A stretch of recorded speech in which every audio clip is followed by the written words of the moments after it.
বাবা আজকের অফিসের কত চাপ, একে ট্রাফিক, এই সিগন্যাল, উফ কত জ্বালাতন। ব্যাগটা একটু রাখি। এসে পড়েই বিছানা নোংরা উঠে যাচ্ছে, যাও পায়ে সাবান দিয়ে পা ধুয়ে আসো। উফ, এবার নিশ্চিন্ত থেকে একটু ঘুমাবো।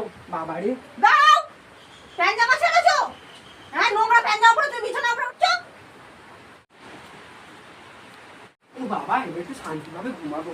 দাঁড়াও, সবে বিছানাটা গুছোচ্ছি, অমনি শুতে এসেছে। তাহলে আমি শোবো না। শান্তিভাবে ঘুমাতে পারলে আছে, যত জ্বালা আমার। এসে বলো। বলছি থামো। একটা বিয়ে বাড়ি পড়েছে, আমার মামার মেয়ের বিয়ে, টাকাটা সোনার জিনিস দিতে হবে। বাপের বাড়ি আমি এতদিন পর যাব, তার জন্য শপিং করে নিয়ে যাব। আমার বিয়ে বাড়ির সাজগোজ আছে, সমস্ত কিছু দিতে হবে। 20,000 টাকা লাগবে আমার। 20,000 টাকা? হ্যাঁ 20,000 টাকা লাগবে তোমার?